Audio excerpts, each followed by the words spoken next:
अब यत्रो दिन भइसक्यो आएको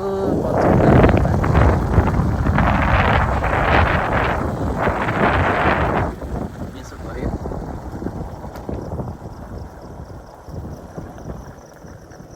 मलाई चाहिँ सबैले घर कहाँ हो भनेर सोधिरहन्छ।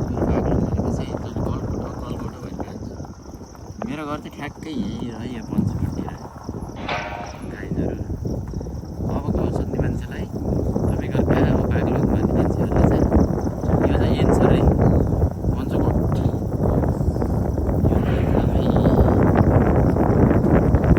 धार्मिक चर्चित देशस्थल पञ्चकोट अझै बन्दैछ।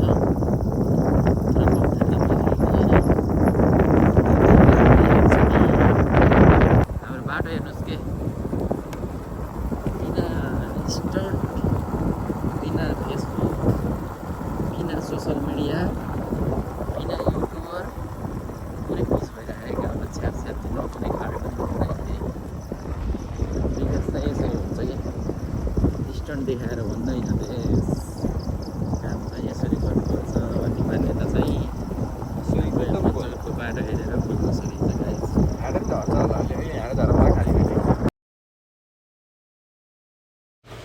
बाहिर म चाहिँ बाइकमा गइरहेको थियौँ। बाइक चाहिँ त्यो नजिकै लान नपाउँदो रहेछ, अनि यता पार्किङमा राखेर अनि हिँड्दै गइरहेको थियो। यता भवनहरू मन्दिरहरू बनिरहेको छ, विकास निर्माणको कार्यक्रम भइरहेको छ। अब हामी नजिकै हाम्रो हनुमानजीको मूर्तिको स्थलको नजिकै पुगिसकेको छु। म चाहिँ हिँड्दै भाइले चाहिँ पछाडिबाट भिडियो खिचिरहेको छ। तपाईँहरू पनि हेर्न सक्नुहुन्छ ब्याकग्राउन्डमा देखिरहेको यो हनुमानजीको मूर्ति। यो विश्वकै सबैभन्दा ठुलो घन्टी 5555 केजीको रहेको छ। हाम्रो राम्रो गार्डन बनाएका छन् पञ्चकोट समितिले। अनि अगाडि हनुमानजीको मूर्ति देख्न सक्नुहुन्छ।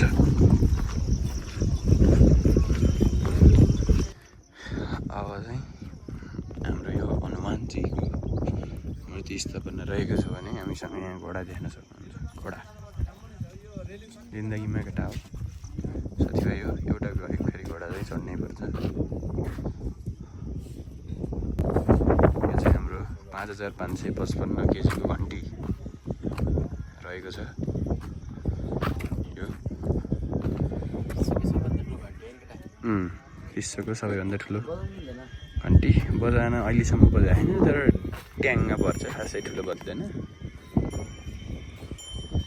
खेल्न मिल्छ घोडा छन्, मिल्छ खेल्न मिल्छ। आफ्नो ठाउँमा भएको त कहाँ ल पिङ्ग लाउनुमा। यो चाहिँ बाग्लुङ स्थित हुनुले यो चाहिँ उपल्लो चाहिँ रहेको छैन, त्यो बाग्लुङ बजार हो। के दाइ स्टलहरू छ कि त्यहाँ। यहाँ चाहिँ आज चाहिँ हिमाल लागेको जस्तो छ। यहाँनिर चाहिँ हामीले एउटा अन्नपूर्ण देख्न सक्छौँ। त्यहाँ चाहिँ नौलागिरीको लाइन देख्न सक्छौँ। आज चाहिँ बादल लागेर 5555 र हाम्रो यहाँबाट पिङ पनि रहेको छ। पिङ खेलेको अवस्था पञ्चकोटीमा कल्लाउँछ है दाइ के हो सही हो सही हो। कति आनन्द कति आनन्द।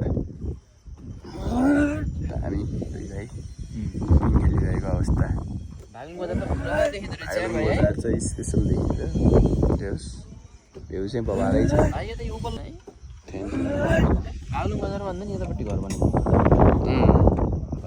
उपल्लो चाहिँ अलि भरियो, अब कुडुलले नि भरिन्छ।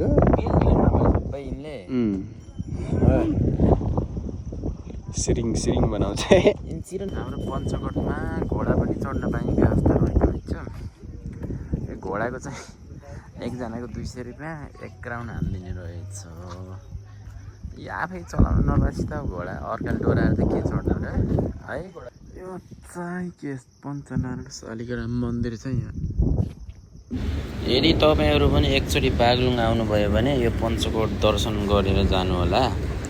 यहाँ आएर दर्शन गर्नुभयो भने तपाईँहरूको मनोआकाङ्क्षाहरू सबै पुरा हुन्छ भन्ने मान्यता रहेको छ।